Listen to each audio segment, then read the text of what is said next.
Hey guys, I just wanted to shoot a different style of video today. There's been a lot of new subscribers over the last few months and the last year, and my life has changed significantly. And so I want to go back and I want to recap and tell you the high level of my property investing journey and story.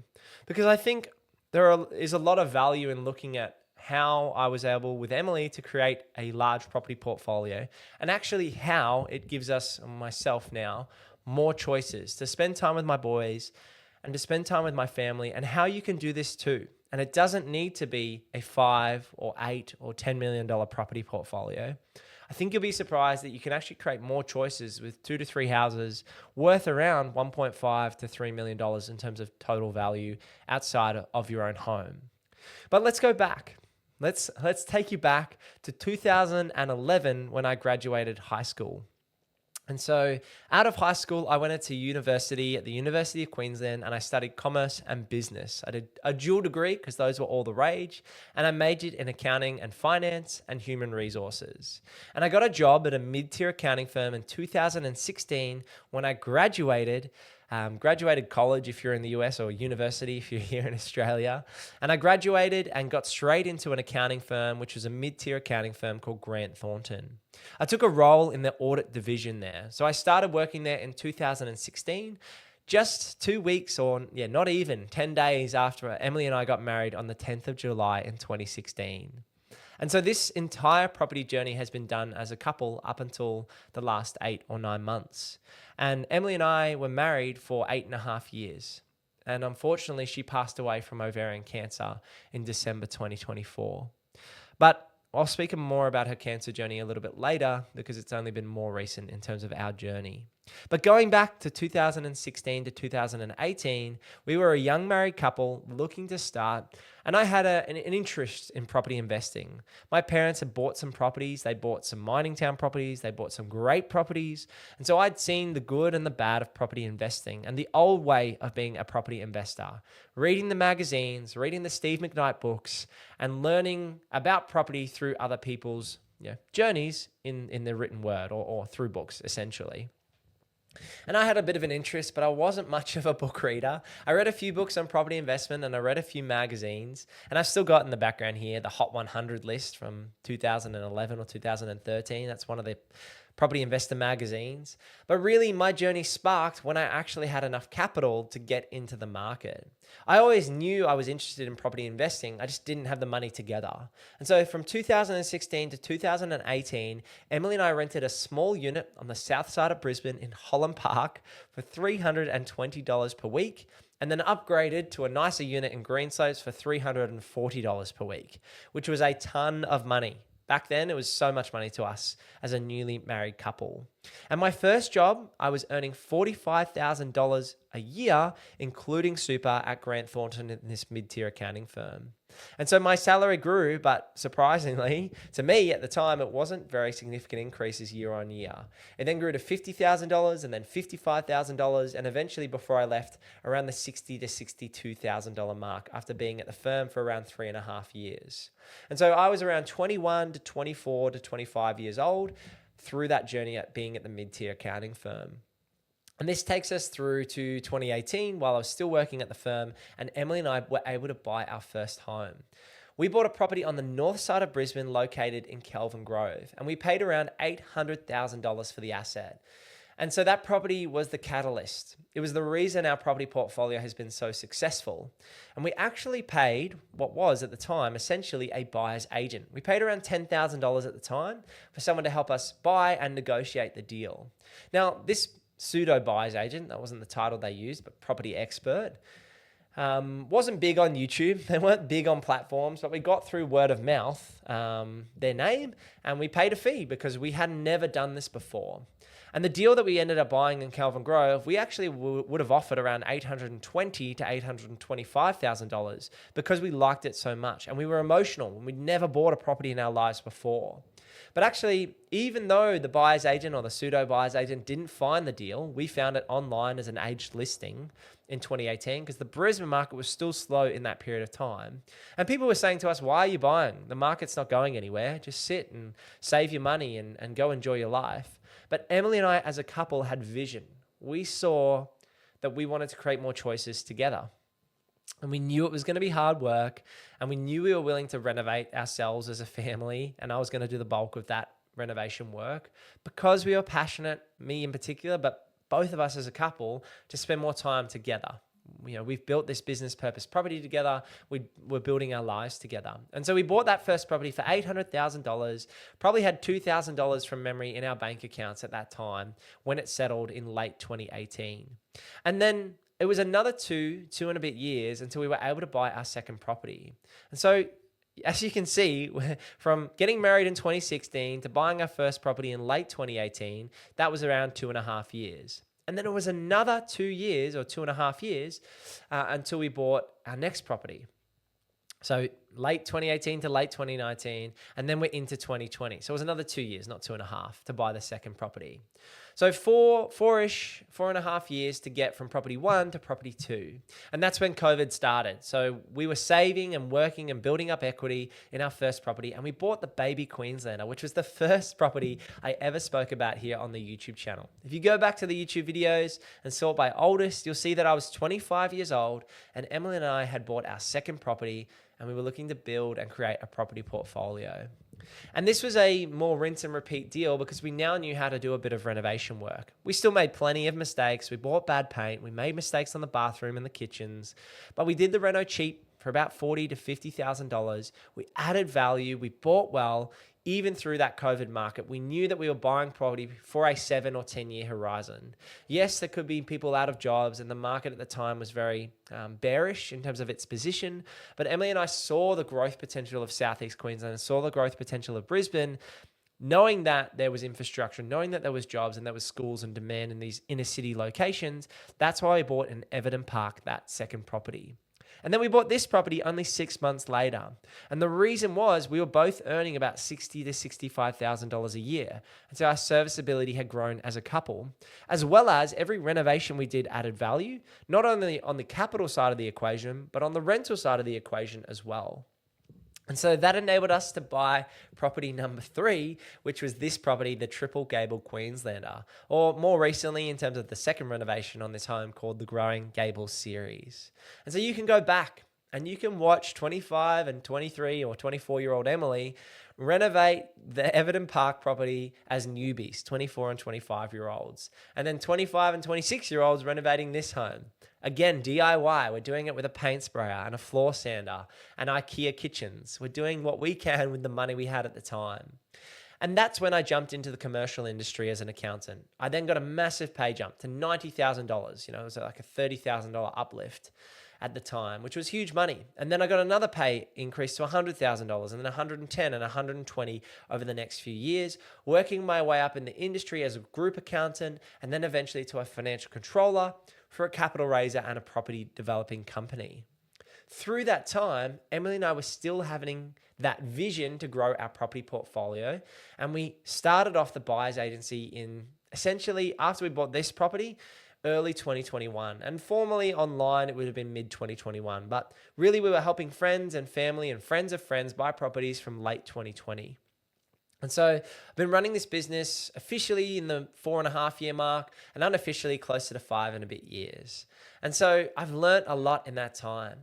And that's where we were able to grow the business. It started with just Emily and I, and then we were able to add associates and team members and build the content on YouTube and share the journey. And so while getting that experience in the buyer's agency, I then got comfortable buying more and more deals. And that's how Emily and I were comfortable to buy a unit block in Coffs Harbour, which I bought sight unseen without ever seeing the property or stepping foot there for $1.4 million in December 2021. And so another 1.5 years had passed from buying this deal, and we were willing to step up and step out in terms of our property journey and put our money where our mouth is in terms of building the asset base. Now, that unit block purchase was a monumental deal for Emily and I. It really catapulted our property portfolio in terms of the value and the cash flow. And if you look at those inner city properties, Kelvin Grove, Everton Park, and Greenslopes, those 3 deals were the foundation. They were the capital growth focus. But Coffs Harbour, that unit block, was really a cash flow play.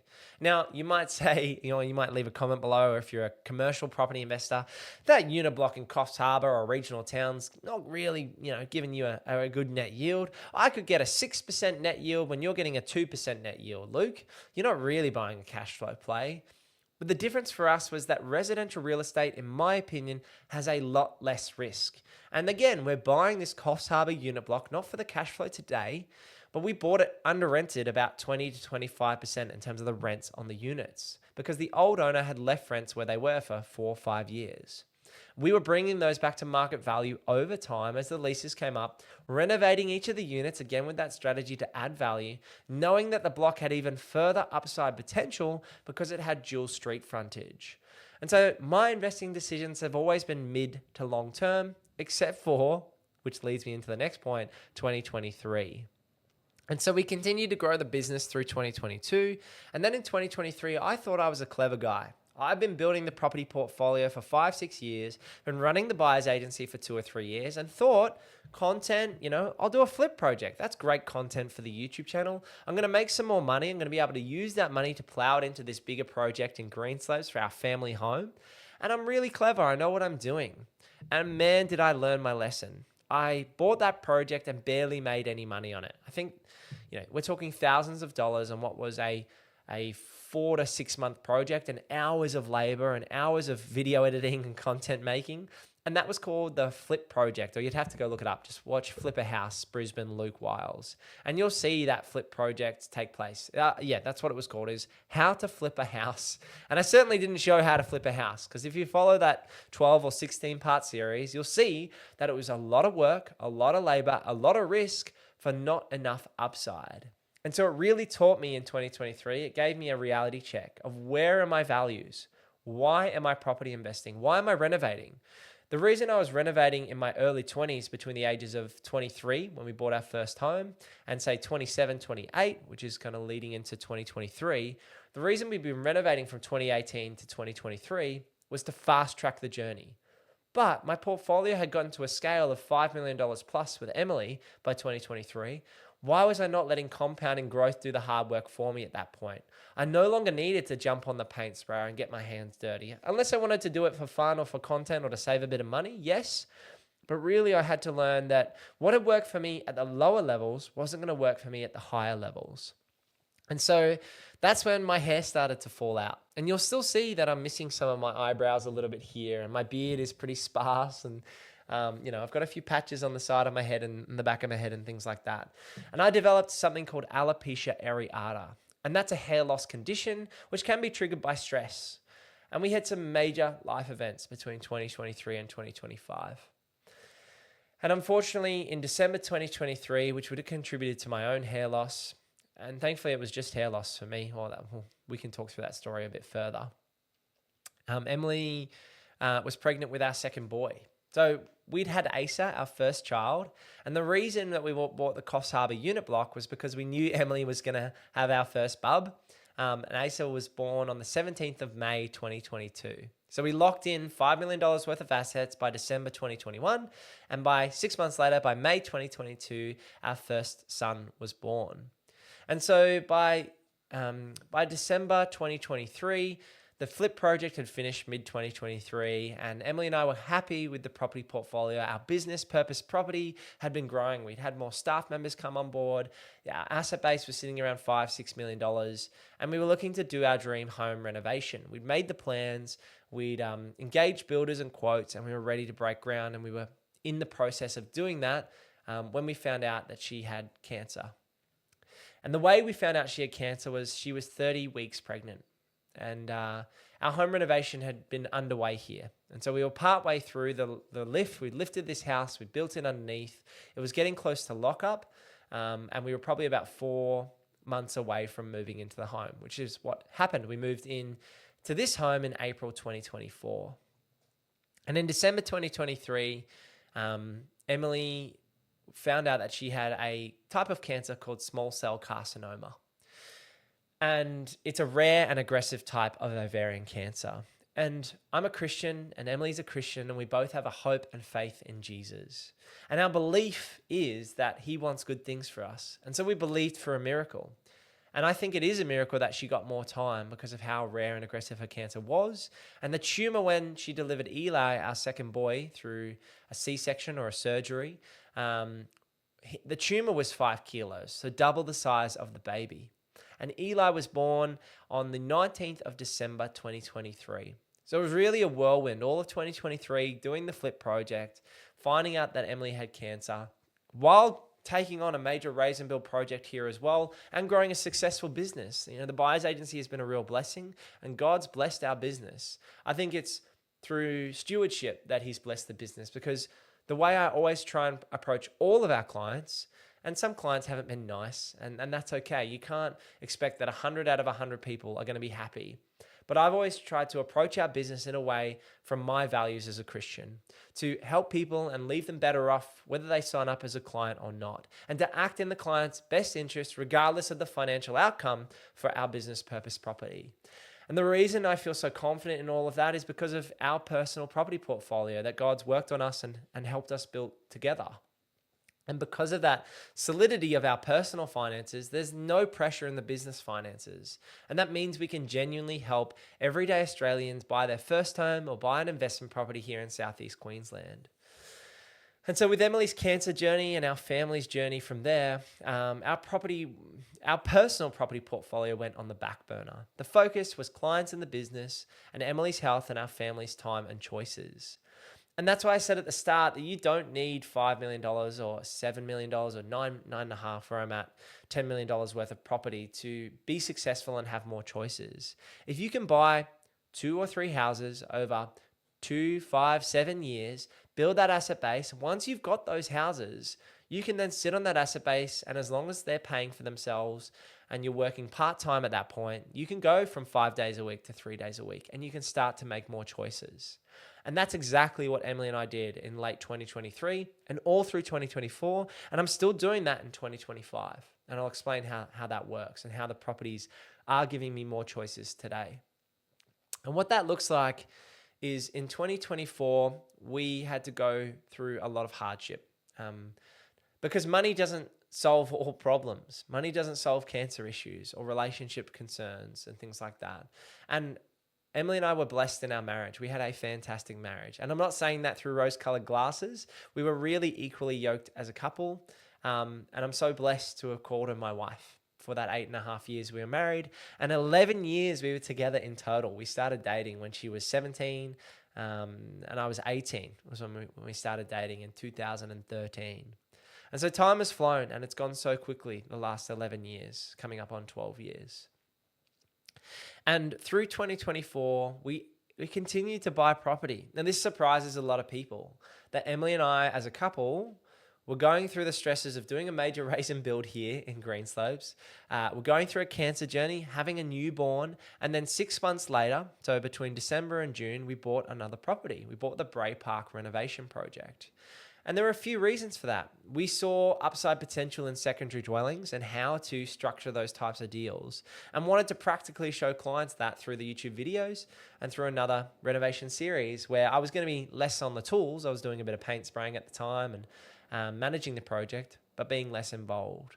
And we had a vision as a couple for a long and healthy life. We believe in life and life abundantly, and know that this life is temporary, but believe in heaven and a future with Jesus. And so what that meant is we continued to buy deals. We bought the Bray Park renovation or Bray Park Bomb in June 2024. And in September 2024, bought in Shayla Park. And I get asked by guys, because guys tend to be the leading drivers in families when it comes to property investing. I get some clients and guys and friends, people ask me, how are you and Emily on the same page when she's going through a cancer journey? You've got a premature newborn that you're raising and he's 6 months old, and you guys still buy 1 or 2 more properties. It's because of that shared vision. There's purpose. That's why the business is called Purpose Property, because every property has a purpose in your property portfolio, and building a property portfolio should not be about becoming rich. It should be about living out your purpose. What are you wanting to do with your day-to-day once you create financial freedom? And I'm living that out. Emily and I were living that out in 2024, as hard as her cancer journey was. We were living our day-to-day. We got to enjoy a family holiday in Toowoomba rather than New Zealand. We got to spend our days together. Emily was working in the business with me over 2020 all the way through to 2024. And we loved that time together. We loved growing a family together, spending time together, and we had our moments of separation where I would go and play soccer, or go and write and play music, and she would have coffee catch-ups with her girlfriends and all those types of things. And so you've got to have separation, but for us, that was what we were looking for from the property portfolio. We were looking for structuring our lives in a way where we had the joys of going to cafes in the morning and no pressure to get up and clock in at 8:30 a.m. at a desk job in accounting or auditing in the city. And that's why we built the business and built the property portfolio. And unfortunately, her health deteriorated rather rapidly between September, October, right through till the 6th of December 2024, when she passed away from small cell carcinoma, ovarian cancer. And it was a rapid decline, unfortunately. It was only 12 months from original diagnosis. She didn't actually make Eli's first birthday. And it's heartbreaking. It's heartbreaking to know that we were working towards a greater future as a family and as a household. And that was why we were property investing. And I don't want to be that person that puts myself crying on camera, but this is real. This is real life for me. I'm not an AI-generated guy speaking to you. I'm a real human being who has hope and has faith and who has real relationships with real people and real clients. And there was purpose in everything we did every step of the way. And Em and I got opportunities to speak to each other while she was still in reasonable health during that decline. And we have a greater hope and a greater faith through our belief in Jesus, that there is a future and an eternity, and that her passing away at 28 years old is heartbreaking. And she said it very well herself, that it breaks her earthly heart, not her heavenly heart. And I mirror that. I feel very much the same, that it feels like a disappointment. It feels like a waste that she had to depart this earth so young. But also I know that there is that me moving forward and telling our story as property investors. And I have another channel called the Unbound podcast where you can hear more about my faith as a Christian and life in general. So go check that out if you're interested in it. But I know that moving forward, that her life was a blessing to me. And I hope she'd say the same about me to her, and I know she would. We loved each other so deeply, and that's what life's about. It's not about the wealth creation. It's not about the Lamborghinis. It's not about the beachfront property. It's about the choices and the time together. And we really did spend our 20s and our teens, well. We spent it together, growing for a future, growing for a greater hope. And this business has been an opportunity to share our journey, to share our property journey, and for me to share my Christian faith on this YouTube channel. And I hope it's an encouragement to you about why you're thinking about investing in property. Why are you doing this? Why are you sacrificing, going out every week? And why are you saving your pennies? And why are you watching your budget? And why are you looking at your equity and working hard and maybe renovating if you're someone like myself? Or looking at projects that have upside? Why are you doing all this research and spending all this time listening to podcasts and YouTube videos? It's about a bigger purpose. Now, I would encourage you to not get lost in hundreds of podcast episodes, because I was the guy that did that. And if I could take some of that time back and sit down with them and slow down a little bit and enjoy going out to a cafe, which we did all those things. But I just want you to be present in those everyday moments. And this leads me to 2024 and 2025. And we're now sitting, coming up to September in 2025, and it will have been 8, 9, soon to be 10 months since she passed. And it's disappointing for me, and it's heartbreaking. But I know that the things that her and I did in our 20s will set me up well into my 30s, 40s, and 50s, and 60s, and 70s if I get that time. Because I know her time was cut short. And if I do live a long life, I'm so blessed to be sitting here today, and blessed that she was my wife for those 8.5 years and that we were together 11 in total. And so I've bought more properties, which might surprise some people. I bought 2 more deals in Ipswich City Council, which are bigger blocks with upside potential and development potential. And I'm doing 3 builds over the next 12 months. And so that leads us to where the property portfolio sits today. It's around $9.5 to $10 million, depending on whether you're looking at bank valuations or sales agent appraisals. But let's say $9.5 million, because I don't need to fluff the numbers for anyone. And that's more on the conservative side. So I've got a $9.5 million asset base that will compound over time. And the view is to maybe sell off some properties down the track to lower the debt levels a little bit, to ease up and have much bigger buffers in the offset accounts, and to look to do these projects with upside potential, strata title or granny flat developments, which are boosting the residential cash flow, keeping things simple, and giving myself and my boys more choices. And that's what I want for you. That's what I want you to see from our journey starting in 2016, leading to now being 2025 and soon to be 2026. Isn't that crazy to think about? Next year will be 10 years since we would have gotten married, and 10 years since we started saving for our first property. And how time flies. I know I speak to so many property investors who wished and wanted and should have and would have and could have bought a property, in 2020 and 2022 and 2024 and 2025 and didn't. They didn't take the action. They didn't make an educated and informed decision to buy assets. Whether it was stocks, crypto, property investments, their own business, themselves.